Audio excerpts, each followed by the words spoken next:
But last year, we were on 64 trips. So that means 4 in 1 year. 64 in 1 year. And we didn't even realize that. So we moved and we did events. We have now more than 300 companies in 1 year that we brought to the chamber.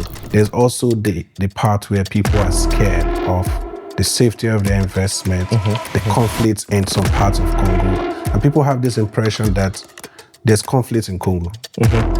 Not there's conflict in the section in Congo. So how do you address that? That the conflict is real. It's something that we should not close our eyes on. There's atrocities going on, and we always need to speak up about injustice. Because those people don't deserve that. Okay. Those people don't deserve to have their lives completely destroyed by any events that they don't have the control of, that is of interest of not even politics, I want to say, sadism of people just talking about their interests, not even of the people. In Africa, people get to understand that some high-level positions should be held by the older people. Absolutely. It's an old narrative that should be changing. And it's amazing that it's changing in Congo. And we do believe that other African countries, we get to see that even the young people can actually lead such positions, 100%. lead such organizations, and also achieve even more. Most of our African leaders, actually, that were players in liberation, that were big players and big figures in everything that we did, were actually young people. At that time, you see the Lumumba, you see the Thomas Sankara, and all these guys were very young people, actually. We look at them today it feels like because they've been stagnant in time, because the big figures, like they were old every time. But the fight started very young, and there were people that took over powers very young age as well. You see the example of the Dangote. Dangote is someone that started young as well. Even though we're talking about him right now, there's been an achiever, like you said as well. I've been around very great people as well. I always talk about my father, but I also have a few mentors, people in the terms of Samba Batili, which is a Malian billionaire as well, that I've been working with, that made me gain probably 20 years of experience of business in a very short time. In a very short time. I met.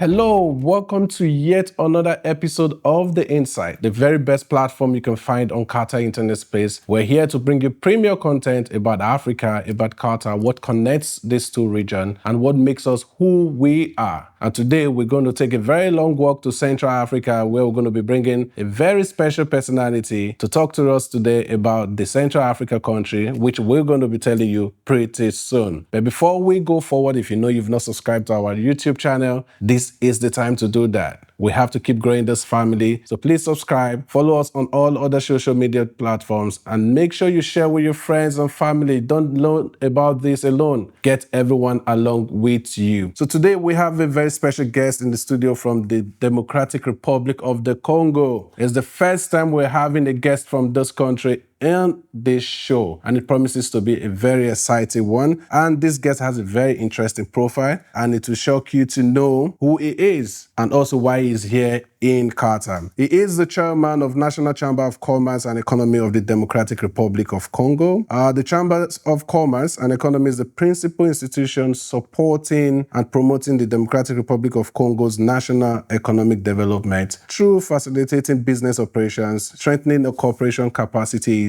attracting and promoting trade and investment in the country. He is not just the chairman of the chamber, he is also a seasoned entrepreneur who is very passionate about entrepreneurship, and we are sure going to discuss more about this as the show progresses. He holds a bachelor's degree in politics, philosophy, and economics from Suffolk University in Boston, USA, and a postgraduate diploma in global business management with specialization in international trade from Humber College Business School in Toronto, Canada. This gentleman is playing a key role in advancing the chamber's mission, which includes developing small and medium-sized enterprises, facilitating trade, investment exchanges, and influencing economic policy to support growth and innovation in the Democratic Republic of Congo. There's so much for us to talk about this great achiever. I call him an achiever because what I've seen about his profile, what I've seen on what he's been doing, he is surely an achiever. I don't know, we're going to talk on so many things today. But without further delay, we just want to invite our special guest to the studio who is going to be giving us so much insight about the Democratic Republic of Congo, business there, investment, entrepreneurship, and so much more. So join me, welcome to our studio, Mr. Mike Luntadila Koketua.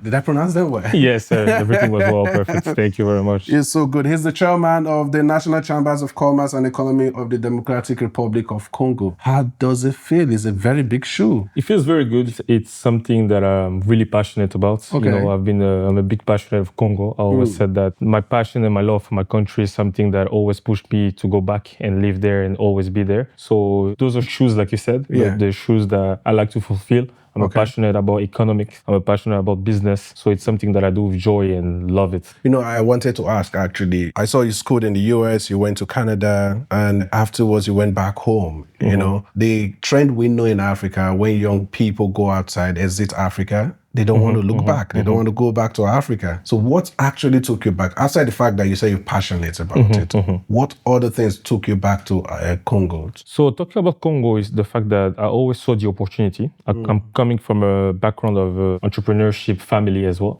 So my dad was an entrepreneur as well. All my uncles are entrepreneurs. Yeah.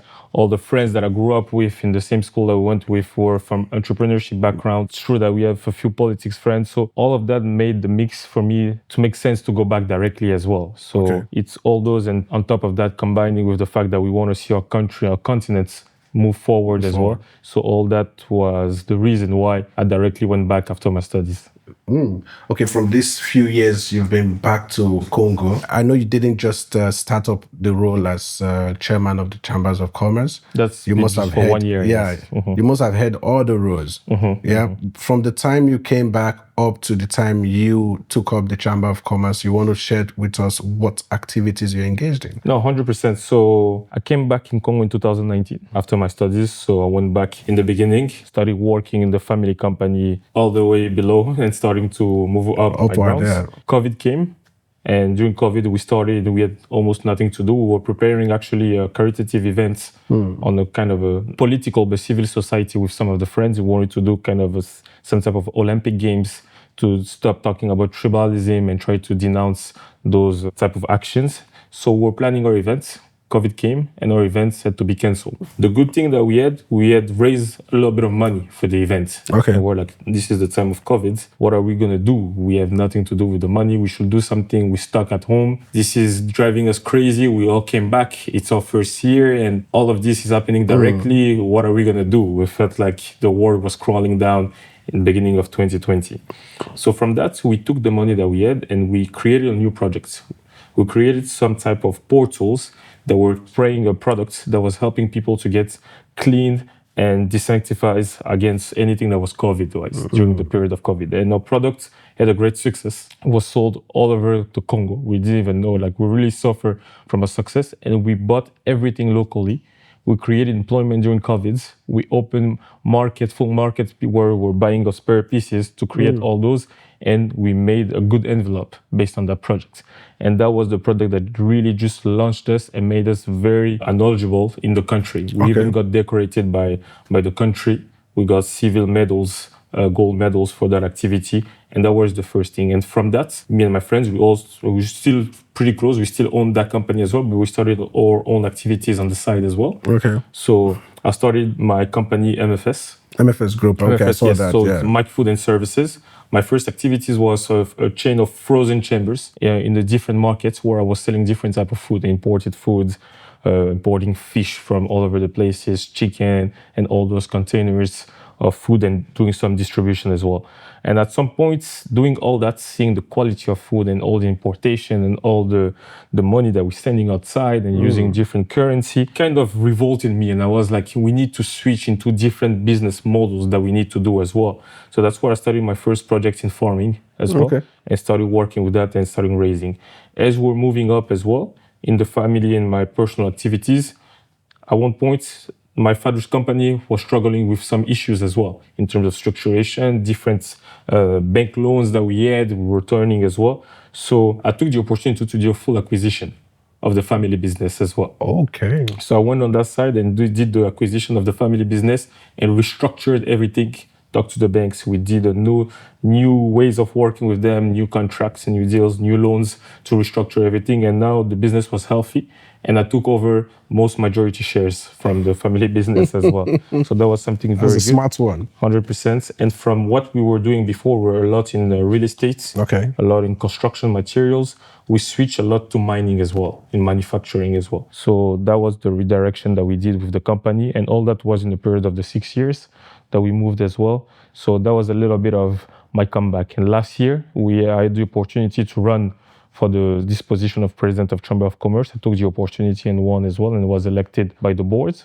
I'm actually the youngest absolutely. I was coming to that. I was coming to that because looking at your profile, looking at the position you're holding as a chairman, in Africa, people get to understand that some high-level positions should be held by the older people. Absolutely. It's an old narrative that should be changing, and it's amazing that it's changing in Congo. And we do believe that other African countries, we get to see that even the young people can actually lead such positions, 100%. lead such organizations, and also achieve even more.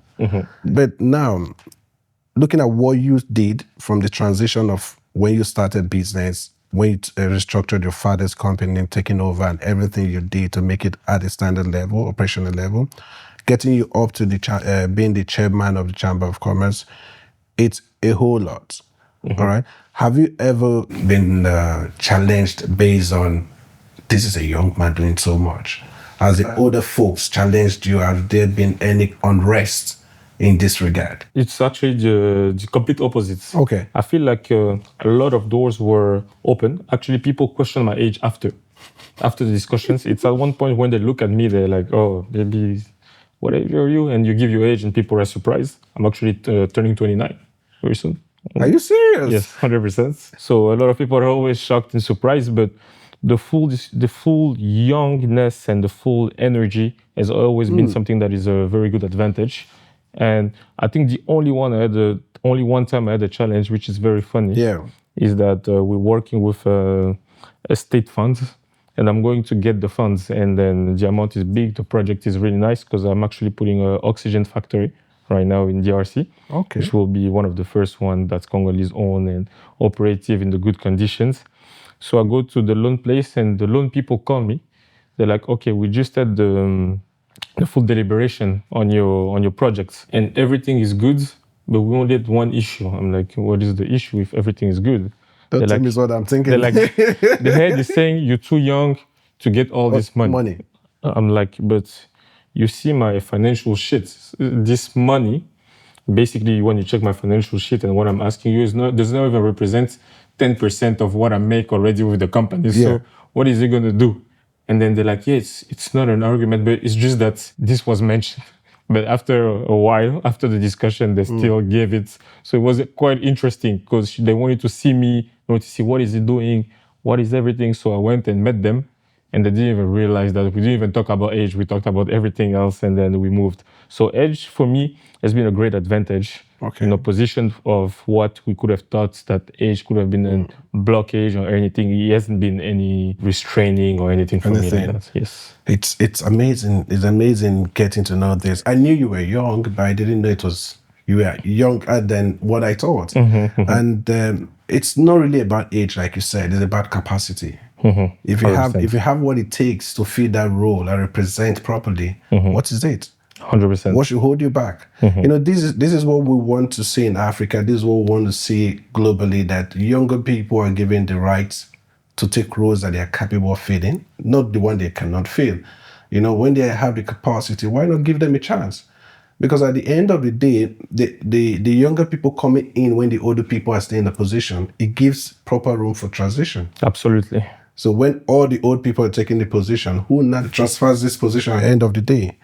And what is very interesting, I just want to rebound on that, is that most of our African leaders actually that were players in liberation, that were big players and big figures in everything that we did, were actually young people. At that time, you see the Lumumba, you see the Thomas Sankara, and all these guys were very young people, actually. We look at them today like it feels like because they've been stagnant in time, because the big figures, like they were old every time. But the fight started very youngly. And there were people that took over powers very young age as well. So out of these examples, there have been examples that have been pushing me as well. You see the example of the Dangote. Dangote is someone that started young as well. Even though we're talking about him right now, but he's been an achiever, like you said as well, since a very young age. And when you see these people, it's always something that gives you the strength to go as well. And I was very lucky to say that. I have to be honest to say also, I've been around very great people. As well.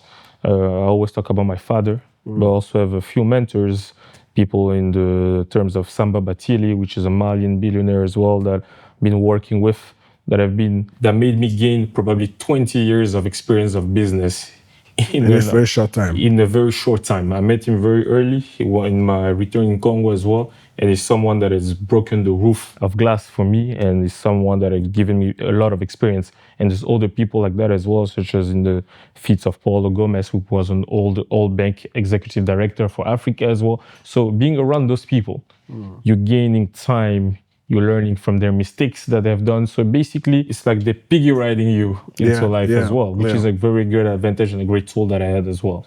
Yeah, which is amazing. But what would you say, outside what we've discussed, what would you say has been your biggest challenge since you took over this role as chairman of Chambers? My biggest challenge is in the pace that we want to go with. You know, we're young. Yeah, we have so much energy. So much energy. Yeah. We have so much things that we want to do. The world for us is moving at a different pace than the older generations. As we see, we're in the generation of fast consumption, fast everything. Everything is really fast. And the adaptation to that world needs to follow as well. And sometimes the implementation of what we want to do, we a little bit limited by the options, especially in Africa. When we talk about the option, we talk about legislations, we talk about our government's elasticity on changes, which is very hard. And we talk about access to financing. And we understand our models. Today, we understand that there's an economic, for example, in social media activities. Yeah. So how do we fund that? In other countries, you have the solution. Maybe it's the platforms putting money and funding. But for example, sometimes in our countries, you can have people doing million views of TikTok, but TikTok is not monetized yet. Why? Because of legislation, because of laws, because of a lot of ways to make money are not working. We have probably the youngest age in terms of population. Why is esports, for example, not a sector that is big in Africa, when esports is a sector that is bringing a lot of millions of dollars, billions of dollars today? So there's so many things that we try to implement. We have so many ideas, but sometimes we go into the barrier of, how do we understand each other? How do we lobby? How do we move? Because at the end of the day, this game of implementing new ideas is about your power of lobby as well, and the full scope and all the people that you can federate in order to go and do the change. Because there's no change that comes without fights, to be honest with you. And it's all that idea of getting the people together, explaining the people and to go. Sometimes that can be a proper challenge to say, but it's more of a personal challenge inside where you want to go fast, you want to move things, but then you understand that everything comes step by steps and it's a journey rather than full sprints per se. Sure. So far, will you say that you're making waves on that? Yes, 100%. We were actually sitting down with my team. We're like, it's been 1 year. Let's go and see a little bit of what we've done. And then we realized that it's been a journey. We didn't even realize that, but last year we were on 64 trips. So 64 in 1 year? 64 in 1 year. And we didn't even realize that. We moved and we did events. We have now more than 300 companies in 1 year that we brought to the chamber. We've seen what we have implemented. I've seen what I've done on the private level as well. So you see that it's actually moving. And the good thing is that you realize that, we're actually working, we're actually going somewhere. maybe we hard on ourselves, but you look back, okay, we've done this, what have been done the past 10 years, and you realize that what you've done in 1 year has been probably the work of more than 10 years back. True. And everything that's been done, and then you sit down, you're not fully satisfied, but at least you know that, okay, we're going somewhere. You've made the progress on 100%. That. Yeah. You talked about having so many trips last year. I believe most of them were out of Congo. Yes. Now, we have Congolese outside the diaspora. Have you actually looked at a model of harnessing the Congolese in diaspora to coming back home or investing back home? You know, it's all about, because most of them are youthful, right? So when this youthful energy comes back home, it also helps to amplify the change. 100%. Right? So have you found out a model on how to get this to work? It's actually very good that you asked me that. Just back in February, I did my first event for the diaspora. Okay. We were in a forum that was called Business Africa. Very interesting. We had the chance to meet the diaspora in business spectrum, from different type of business, from the small ones, from big business, from all the different type of businesses that were very available there. So we had the discussion to see what model can we do? How can we work? How can we organize ourselves in order to get back to Congo? Because diaspora, yes, very good to come back, but that comeback needs to be prepared, because there's a big shock of culture that can come, you know? Yeah. Sometimes we have this, when we come back from outside, we have this savior type of mentality when we go and we think everything's stuck, is just waiting for us. Now the country is moving. The reality is different. There's people already doing stuff as well. So when you come back, there's a full adaptation that needs to be done. So the first thing that I always tell the diaspora is like, how do we organize ourselves for the cultural brick that you'll meet in the beginning to come back? That's the first thing that you need to be prepared with. Have you studied the fields? Have you come back quite a few times already in Congo? How long have you spent? What can you do? Second is, what type of business do you want to get involved to? Because when we talk about the diaspora comeback, if you want to be an entrepreneur, there's hardship that you need to understand. If you want to come back and work for a company, there's other things that you need to adapt to. True. So that full adaptation is studies. What do? You go to resources. If you want to do a business, you can come to the Chamber of Commerce. If you want to work, come and meet the people that are doing different stuff. So you have the occasion to meet CEOs, understand what they're looking for. Don't they hire diaspora? What's the reality? What's the salary that you will get as well? What are the advantages? Because there's a lot of advantages and disadvantages as well. So you have to understand that sometimes you can be outside, maybe you're better outside than coming back. Yeah. So you have to see, what is the reason? Why do you want to come back? That's first of all. Why do you want to invest? Why do you want to work in Congo? Once you have identified your why, then you can go to other reasons first. If you don't have a why and it's just a world of dreams, sometimes it can be a very bad decision. You see the rate of people that come back in the country. It's 3 people out of 4 that have come back, that are just pat, like we call them, have left the country after less than 1 year. They couldn't stay. Yes, because it's actually very difficult as well. So it's all about understanding that. And then the third aspect is really on finance. That's more for the people that want to go back and do some entrepreneurships or want to invest. Is, first of all, how do you organize the diaspora? Does the diaspora know each other? How many of you guys are? Who want to invest? Maybe you guys have the same projects. Instead of going yourself, try to see collective action and collaboration. Can go together exactly 100%. It will be easier for all of you guys to come back and suffer when you're 4 than when you're alone as well. And how do you get the money to be transferred legally to go outside, to create a real channel, maybe a SPV?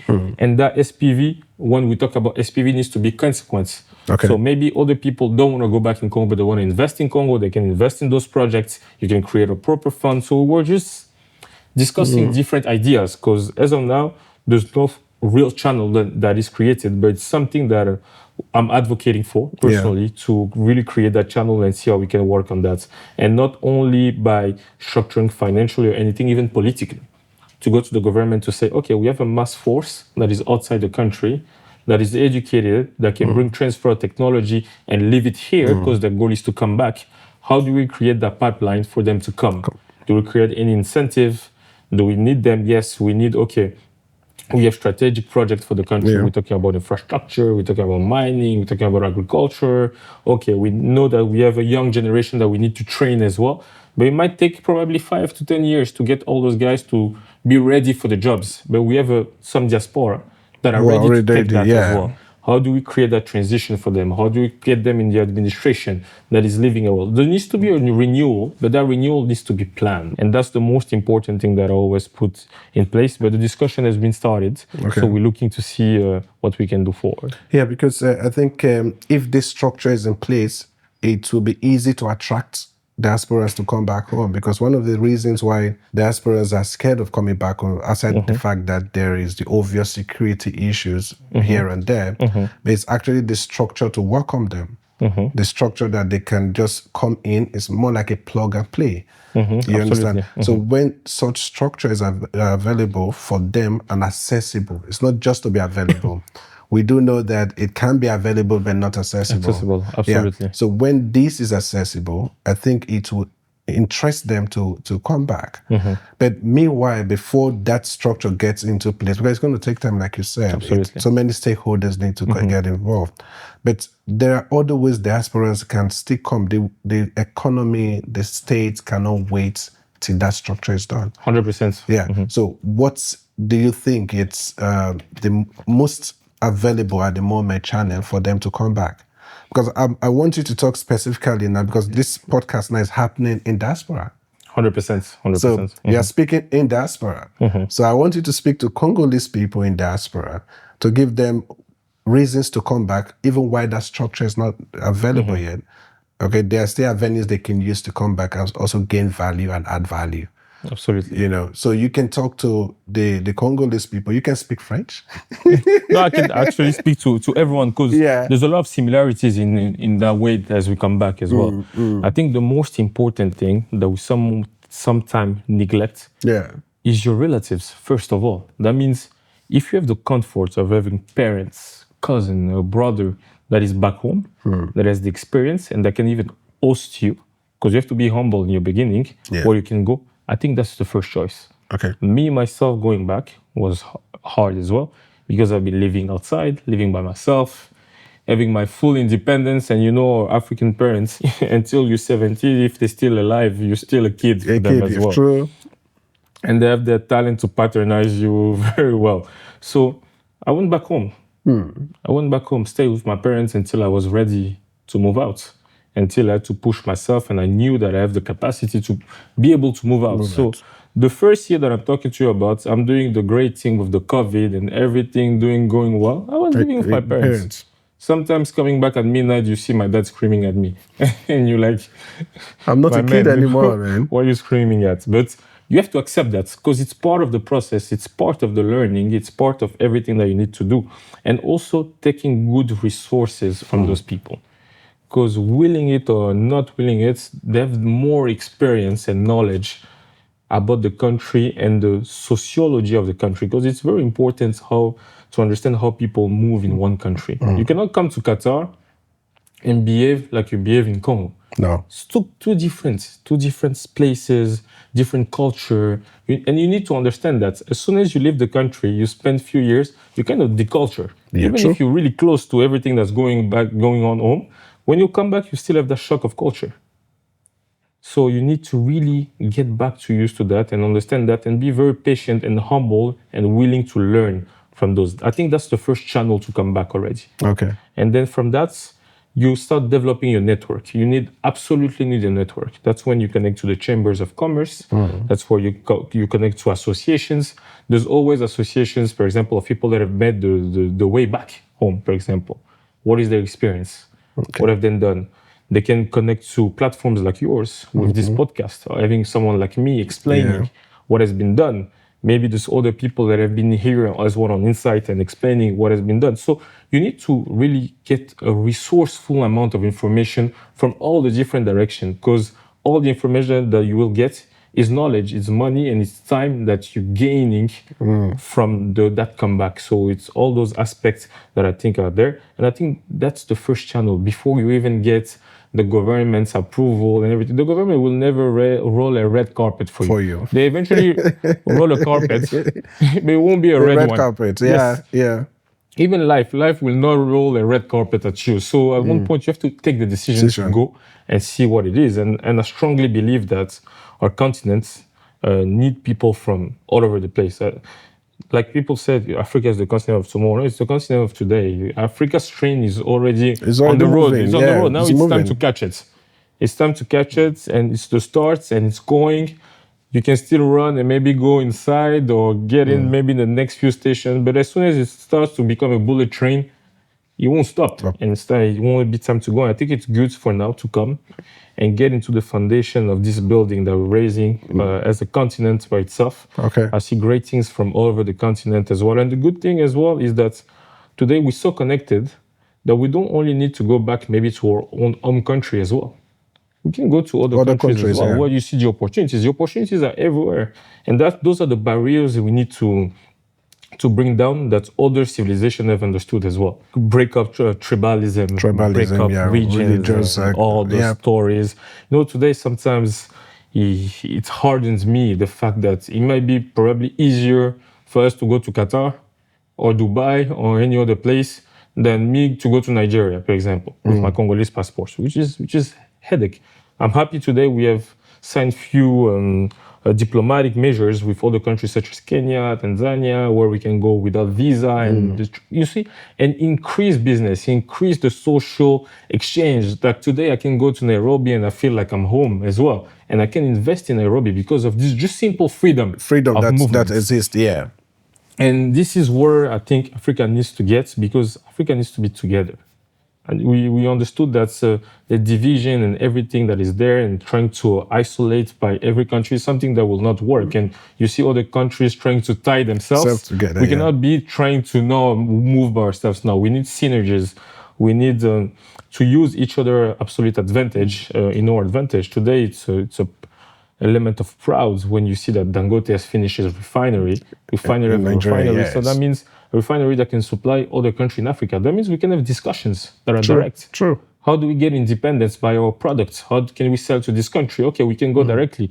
It takes from Nigeria, it can take maybe 2 days to get to Congo, or other countries 1 day, few hours. It's completely changing the scope, and we need to go in those areas in so many other things. Education, which model is really working somewhere? How do we connect? We have projects that are together. How do we put highways together so that there's need of collaboration as well? So there's so many things that we need, and we have the population, we have the age, we have everything that is set, but we need to collaborate together. And this is one major aspect. Everyone will agree that it's a challenge, because the barriers that we have is not helping. It's drawing us back economically. It's drawing us back in general growth. Like you said, if we are connected together, it's easy to do business. It's easy to grow. But the only thing is, I think there are still some colonial limitations that we still have in our systems, in our mindsets, that really needs to change. Just us talking here can't change it. Absolutely. We can't change it. It's something that has to be like a mind revolution. You understand? That needs to spread across. And I believe if this happens, we will fly higher. It's happening in Europe. It's happening in Northern America, Southern America. You are a German, you can go to France, you can go to Italy, you can go to the European countries, because you are EU. So why can't we have it in AU? You get the point? So I think the agenda needs to push further, and the right people need to push that agenda. Absolutely. Yeah, the right people need to push that. Let's not go to politics. Thank you so much for being with us. It's been so exciting. I told you we're going to have a very interesting time with Mike, and it's been like that so far. It's just got started, so you just sit back. But if you've not subscribed and you're watching now, what are you waiting for? So please tap that subscription button and turn on your notification bell so that you get all the notification when we drop every episode, every content. And trust me, here we give you premier content. Now we've brought Mike all the way from Congo. We didn't bring him to Qatar. He came to Qatar. We're going to be talking about why he came to Qatar next. So please subscribe and let's keep building this amazing community together. So Mike, you're here in Qatar. I know you've enjoyed yourself. How's it been for you in Qatar? No, Qatar has been very good with me. Okay. Very, very interesting country, beautiful country. You see the infrastructures, everything that has been built. Sometimes I'm riding around, I'm like, there's so much for the population. I'm like, but this is the the good way of it. So it's a country that is prepared. You see that it's preparing itself, that has been prepared. We've seen the World Cup.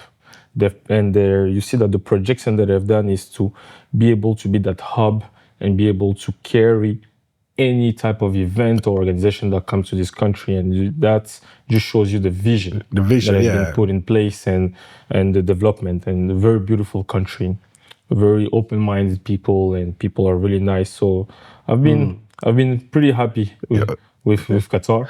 Yeah. So especially Doha, I mean, that where I've been most of the time. I went a little bit to Al Rayyan, but that's not too far as well. It's not too far. Doha, it's a small country. Qatar is a small country, and you can actually have a stretch easily within a few minutes and hours.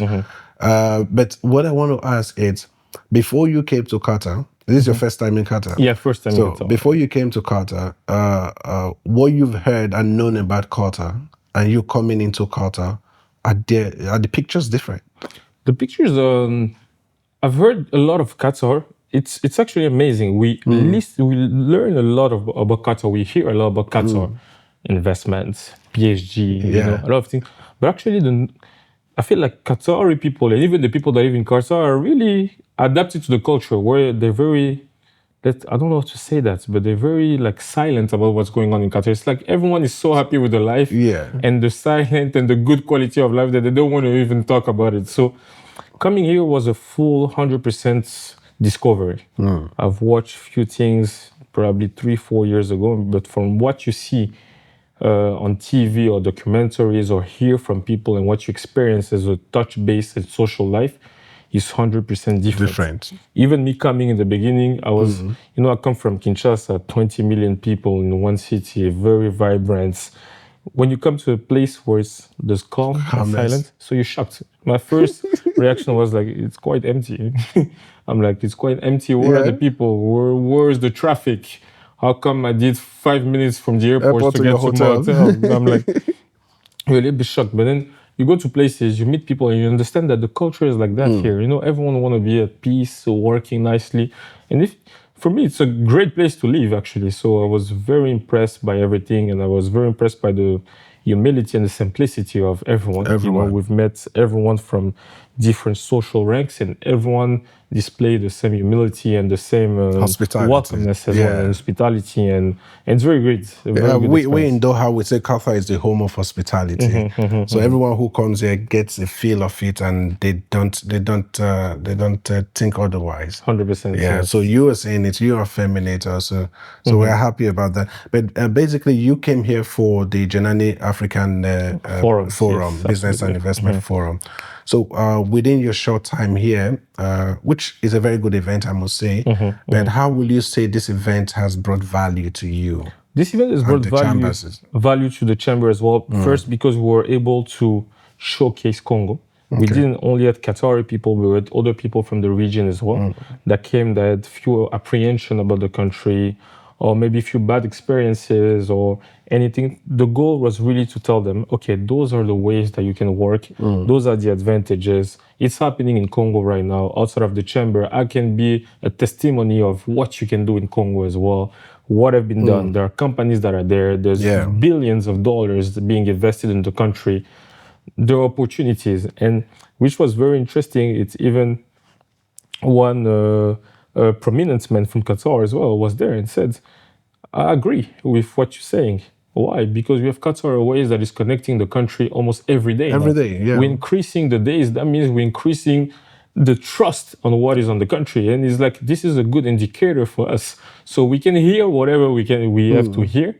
But as we know that our planes are leaving our country and going there and landing every day and doing that much movement, we know that something going on. And you know, hearing those perspectives that you see, that people are checking the metrics and everything is moving as well. So it's been insightful.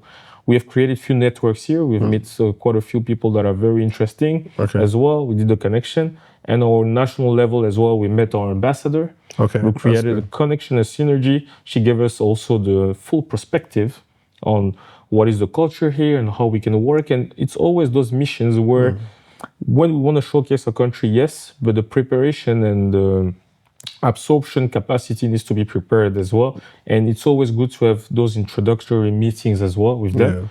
Sometimes we don't need to see the value immediately, but we need to establish first the contact. It needs to start from somewhere. Exactly what we can do, and it's always great value. It's always great value, and Jelani was a very, very high value type of meetings, a very high value return on everything that we've done here. Okay, lovely. Have you by chance met up with your counterpart here at the Qatar Chamber of Commerce? No. To see what you can do together and how you can establish more cordial relationship in business? We're actually arranging that. So we want to do everything through our embassy as well. Yes. The embassy is preparing an event, a business event as well. That will be a direct collaboration between the Qatar government and the Congolese government as well. We've been informed by the ambassador that we will be part of that and we will be collaborating directly between the two chambers. Okay. That will be the introduction. As you know, the norms here are probably different as well. So we don't want to do a hard introduction where we can have everything soft as well. The Qatari culture usually dictates everything from the States as well, to recall, even on the private level, on everything. So we want to respect that. So we want to do the full introduction like that. And we've talked to the embassy, and the embassy will organize that. And that's something that we know that will be coming very soon. Very soon. That's amazing. We'll be looking forward to that because Qatar is open for business. You can see their money is in Africa. Absolutely. They're investing so much. Like you said, Qatar Airways is flying into Congo and into We've seen what they've done in Rwanda as well. Rwanda is massive also. And Qatar Airways has one of the largest cargo fleets in the world. 100%. Yes. Since COVID, actually. So why can't, because see,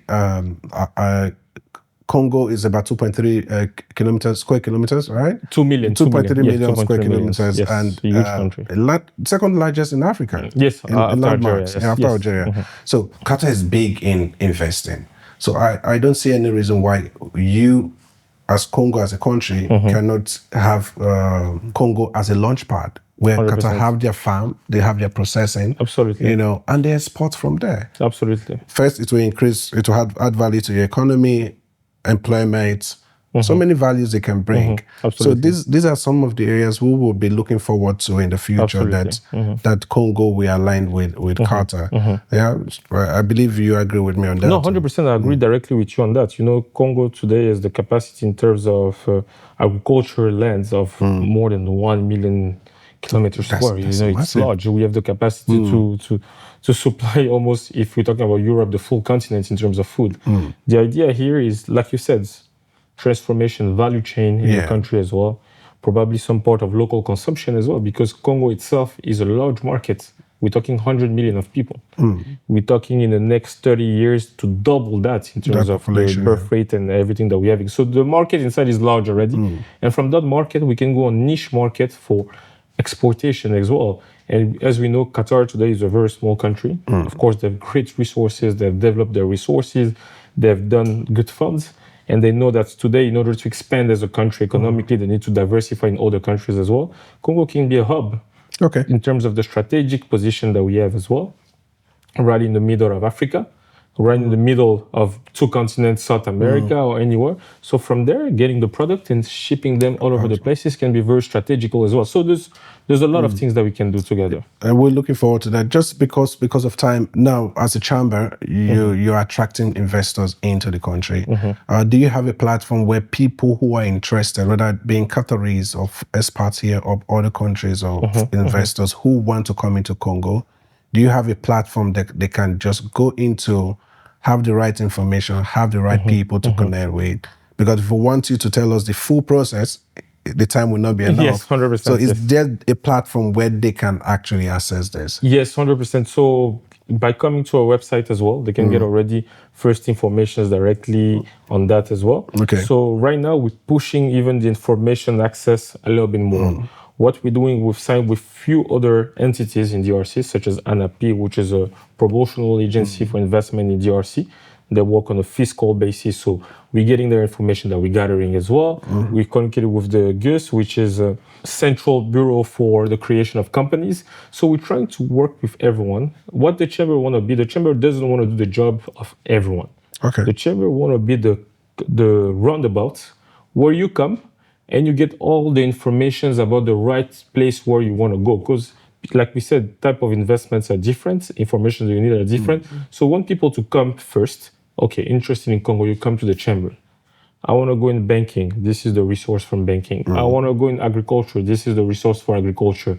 I want to go in this. Then you go, you get the right information. Then you come back for your next step, and then we send you to the right place as well. This is a lot of our goal, and we're putting more and more information. You know, in every single country, the hardest part is always information. Information, yeah, true. Even in modernized country and everything, we have internet that is helping us, but internet is still not 100% open to all information. You have to tap the right asset, the right information to get the right specific. So that's why we always put it in, let's say, in showcase, in lights, the human approach that the chamber has.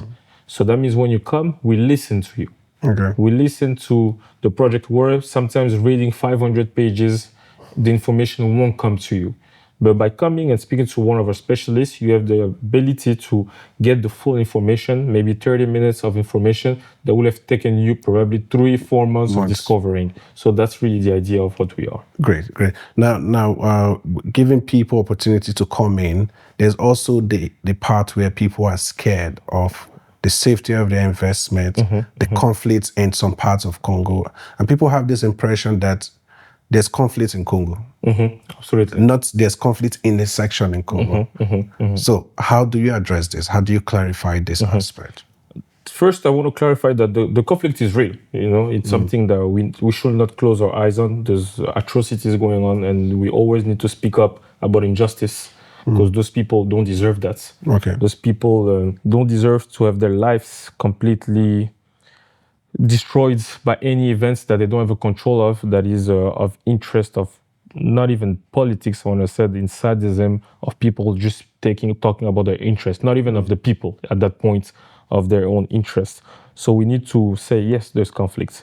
But also on the other aspect, Congo is a big country. You talked about it. The distance between the east and west is almost 3,000 kilometers. That separates that. So that means it's the size of Europe. It's like saying that there's an issue in Ukraine. Yes, of course, there's an issue in Ukraine, and we find the issue in Ukraine. And say that, okay, that means that we cannot work in Portugal or France or Germany. We don't hear that at all. That's all, yeah, true. And so that is the reality that is there. And Congo has a lot of opportunity, it's big. And of course, now we have that issue that, of course, our countries need to do better in terms of what law that we put in place in terms of governance directly. What are the bases that we're putting together? And that comes not only from the government, it comes also for the entrepreneurs. How are we conducting them ourselves in terms of the country? Are we behaving nicely in terms of our taxation system? Are we advocating if the taxation system is too hard the right way? What are we doing? How are we fighting corruption ourselves? How are we doing all these things? Because for corruption, there needs to be a corrupter and there needs to be a corruptive person. It's not a one-side type of job or anything. So It's a chain. How are we advocating? How are we federating each other to fight those aspects? In terms of governments, how are we approaching our leaders to tell them things need to change? We're on the way of transformation in terms of everything that we're doing. You guys need to understand that at this point, we cannot play with the way we do governance in our country as well. So those are the messages that we need to go as well. But on the other side, like you said, there's things that are being in place already. Today already is part of OADA. Congo is part of OADA. OADA is a judiciary system for the full area of Africa. I think it's all the western part of the country is in Ivory Coast. You have Nigeria, I think, is inside as well. Quite a few countries directly. It's a unified justice system. That means you and I have a company in Congo. We have an issue, okay? We can go to Abidjan and get our issue settled in Abidjan, and it needs to be respected in Congo as well. So that gives you a little bit of facility as well, directly in everything you do. The higher scale you go, the higher institution you can go as well. So there's few things that are being done in terms of stability. And also in terms of the country, I always say people, you have to look at the matrix. We came from 32 years of having one leader, dictatorship, army guy, to a transition when we had a new president that came, brought a little bit of economic stabilities. Of course, he left, it got killed, and we had 18 years of one president that came, unified the country, and did few things, bad and good, of course. Always we can, that's a political discussion, of course. To a transition when we had 2 elections after that, where we had the civil president elected twice with no bullets, no issues in the country, and full transition. So that means you see that there's how do you call it? There's a maturity There's in growth everything that we're there's a doing growth as well. structure already in place. And we're moving. And then you look at the books, how much investment have been coming in Congo for those years, how much money is being invested. Today we have the biggest open pit gold mine in the country with Barrick Gold investing billions of dollars. We have in the copper area billions of dollars. We go in simple sectors such as FMCG. We have companies that are making billions of dollars in distribution only. You go into oil, it's a big market inside, and there's always consumption. So that means at some point, you have to take the risk. Every single country is risky. You talk to me about risk, everything is risky. Today, you even go on the how do you call it? In the New York Stock Exchange, for example, based on one discussion, your money can flip and back. So that means we live in a VUCA world. That means it's volatile, it's chaotic, and there's quite a few things going on today. So you cannot control every aspect. But of course, you have to do your assessments, understand the country, how it works, and take the risk. And the people that have taken the risk today are working. I always tell people, okay, you're telling me it's risky, but if Glencore is there, that means they know. If Pepsi is there, that means they know why they're there. They know why they're there. There's value there, yeah. Of course, you have to go. But of course, that doesn't take away the fact that there's still policy that needs to come in place. There's still work that needs to be done. But the ecosystem at a minimum place is there to secure you to a good level as well. So what you're trying to say now, it's despite what is being said, the investment space is still open for investors to come in. Absolutely. And the investments are saved. Yes, because security of investment is a big deal. Yes, 100%, absolutely. And also you have all the incentive that are there in Congo. For example, today working in Congo, we're a dollarized country. It can be a disadvantage for ourselves inside, but in terms of international trade, it's a big advantage. That means you're trading officially in dollars. That means you don't have these issues with currency exchange. You don't have issues with currency balance or having a transfer blocked because of currency balance with the central bank. No. You deal in dollar. And Congo is one of the only countries where you can expatriate your money directly. From doing business in Congo, you can take your money out in any other countries. You just need to show, present something, and you go. And in certain areas, such as FMCG, you don't even need to present almost anything. It's just in the mining sector where you need some retention in the country as well. So you have those opportunities that maybe in other countries you don't have. You have a freedom of money that you don't have in other countries. You have access to a market that is bigger than other markets. Of course, there's good and bad. So you have to balance that out. So now you see, and I always said, in any investment that you go to, it all depends on what you're willing to risk or not. So, like we said, the darker the berry, the sweeter the juice. Thank you so much, Mike. It's been so informative talking with you. Like I said before we started, this information needs to go out. If people don't talk about it, people won't know about it. But before we go, I just want to quickly talk about something. As a young entrepreneur, and also a leader of a top government parastatal, what have you done for the young entrepreneurs coming in? Is there a structure in place? Because we know one of the problems for SMEs, startups, for the young people is actually access to funds, access to technology. Just in a few minutes, do you think there's improvement in this aspect in Congo? Or since you came into office, have you influenced to make sure that this is not starting to come into place? Absolutely. So we've done a lot of work in that as well, because I know the issue that people my age, people my generation are going through, and the access of financing. You know, our parents had a great advantage that was during their time, is that at the time where things were a little bit cheaper. Yeah. Access to money or making money in business with import exports was easy. That means the flipping from one bottle of mayonnaise that you will import from Belgium or France and coming to DRC, and if you had the knowledge of moving that was fast. You doubled your money. It was very simple. But we live in a world where competitivity is high now, very high. Access to finance is very hard as well, and the guarantee that you need to put in place now are harder. So what we did, the good thing with Congo, there's few structures that were already in place that were supposed to help. It was the lack of information and the lack of marketing on those. So we went to see all those agencies, guarantees of funds, incubation, grants. What is there in Congo? We took all these informations. We said, okay, now we're going to market about those information. We're going to get you the people. Of course, we have to get those young people ready. Because as I said, it's always the ball is in two different areas as well. Sides, yeah. So you have the entrepreneurs that needs to be ready, and you have the people, the governments, institutions that are there to help, which is their role. So we told the entrepreneurs, when you go to any bank, even you come to me as a person to give you money, I need to trust you a minimum. You need to show me something that will balance. You cannot go and say I have a project that will make $6 million directly and I need $3,000 to start, and you don't even have one uncle that is willing to give you $200 to start. That means there's something wrong already there. You cannot come and beg for money. We always believe that you should start something, even on a small scale, to go. And that small scale starts by simple stuff. Formalization. Go to the States, get your registration number, get your few papers. That's already a good start. Because when you have that few stars, your registration number, you can go to the incubation program that the government has. They give you a free office, they give you free seeing on your project and everything. Once you've done that step, you can get a guarantee funds to guarantee your loan to a certain level that will give you a little leverage already. You can also get grants that are there that the country have signed with the World Bank. We have a project that's called Transform in DRC.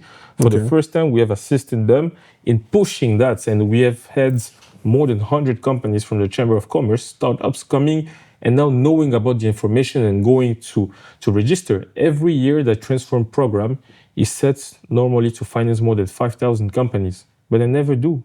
Because people just don't go and subscribe don't turn for up, that. Yes. So you see, there's things that are being done, but people just don't go. First, because they don't believe in it. Second, because maybe they're too lazy to just do the informative. You know, in order to move in your project, you have to put a lot of yourself. But is there no, sorry to say, is there no bureaucracy problem there? Absolutely not. It's a website form. You go on a website, you type everything, and you submit. But we need to take away that culture, especially in Congo, of waiting for someone to do something for us. No, you know, in order to catch the fruit, you have to shake the tree somehow. You need to go and do the information. You need to do the work, even though if it's excessive work compared to what you need to do. You need to go over the border as well. I always tell people, I chase bankers till today.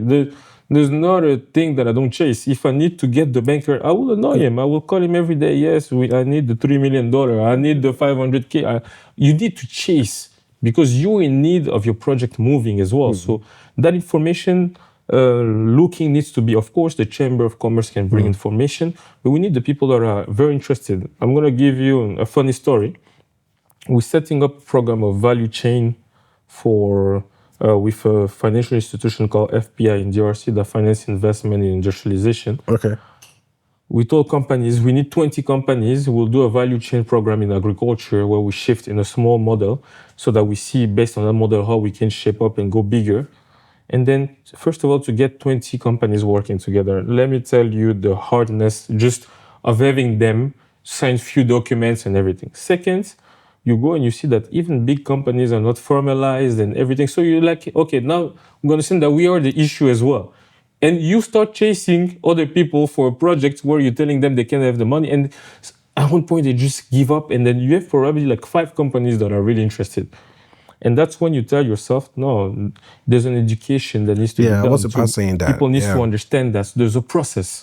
There's nothing that comes for free or in easiness. It's not because we said, okay, there's a fund that is there available, that you will get them. No, sometimes you can get a no because you're not prepared, or you need to prepare yourself to get eventually the yes as well. So it's all that process that we're working on.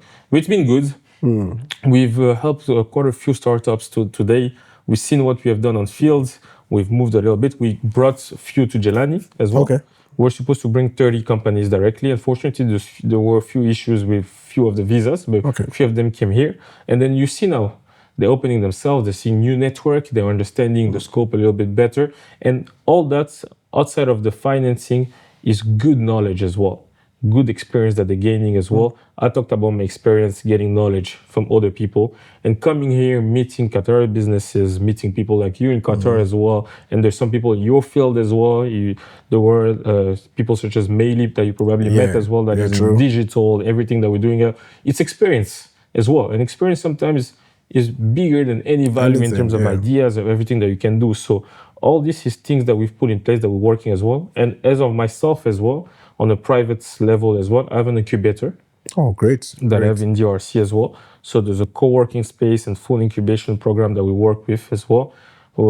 As of now, we're more an accelerator per se. We've signed with few microfinance institutions that we push people through for recommendation to work with. So those are things that we do as well. So it's something, like I said, that I'm very passionate about. My idea is to really have full strength of youth coming into the market that are ready to go and working well, so that sometimes when everyone is in a good shape, all the issues become small and we think about greater ideas. Yes. Yeah, and the problem starts solving from the base. Exactly, 100%, 100%. Thank you so much. It's been so informative hearing all these ideas, concepts, and things you've done since you came into office, and even before you came into office. So it's been a learning point. And the truth is, there are many people who are looking up to you, saying, if Mike could do this, I definitely can. If Mike could go through this road, I can do it also. So what I want you to do to close this, it's for you to passionately speak to these Congolese youths and African youths, all right, to say, this is who I am, this is how far I've gone, you've heard the story, you can do this, and you can even exceed it. You understand? Just to build up their spirit. Absolutely. To a positive level where, because if these people start picking up, the problems start reducing. Absolutely. You get my point? Absolutely, yes. So I want you to talk to the camera, all right? You can speak in English and also in Congolese language, French. Let's say French, where French, more people can understand. So just pass your message, passionately, your message. I always say one thing, I'm a man of great faith. I'm a Christian believer. I'm someone that believes in God, and I think that faith have been a catalyzer for me in every activity that I have. So that means when I see my continent in general, and I see people saying things, I'm like, a lot of people don't have faith in what we see and in what we know and the value that we have as well. Us as Africans, we know our value. We know who we are. We know that we are smart. We know everything that a continent has and everything that we need to do. So it's time for us now to really wake up and take accountability as people. What is our role? As small as it is, what do we need to do in order to move our continents? And we take that role and we acknowledge that, and we each take our small parts and do what we have to do. Today, I'm telling everyone, the limit is what you fix yourself in your mind. And it's not just a stupid saying or anything that we're saying there to make people happy or to cherry pick on everything that we say. No, it's really that limit, because you have the capacity to do everything today. You just need to focus on what you have to do, put the work in, and more work than you need. You need to get tired from what you're doing and be passionate about that. I believe that if you're a believer like me, I believe that God always sees the fruits of your work, and you'll never work in vain. Everything that you do will add a step to the other one every single day. Even if it got faster sometimes, even if it's slower sometimes, there will be days where you feel like you need to abandon. Even today in my life, I still have days where I feel like I'm going to give up, but I keep on going because I know that what I'm working is not for a plan for today, is not a plan for tomorrow, is a long-term plan that goes beyond myself, is what we're working on, what our mission, what do we want to see, even if we don't experience what we're working for, but at least we have paved the way for other generations and other people to at least enjoy that, and the pride of what we do will follow us anywhere. So this is really what I work for. This is what I do. Everything that I do is to see that, okay, even if today we don't even see what we're doing for, but that's in any journey. If it's early, it's early, it's good. If it's 50 years, it's 50 years. If it's after us, it's after us. But we see people saying that, okay, those were the guys that work for us. This is what we did, what they did for us. Okay, today they have role models that they can follow up on. The one thing that we have been lacking in our continent is those role models. Now we see a few generations of role models that are coming, and each one of us can be role models at a greater level, to our family level, to everything that we do. So I really want to talk to someone and say that, okay, if today you feel that you don't have an impact, trust me, you do. Maybe you don't know that, maybe you don't feel like it, but there's people that are looking at you, looking to see what you're doing, people that are being influenced by you in your circle. And that is the most important already, because that change will not only come from big people, it's coming from who impact on a daily basis that will do the full mass impact at the end. Thank you so much. That was actually passionate. That was actually passionate. I do believe that you've heard from him and you've picked what you need to pick. Everyone needs to wake up. Everyone needs to run. The truth is, the world is not waiting for no one.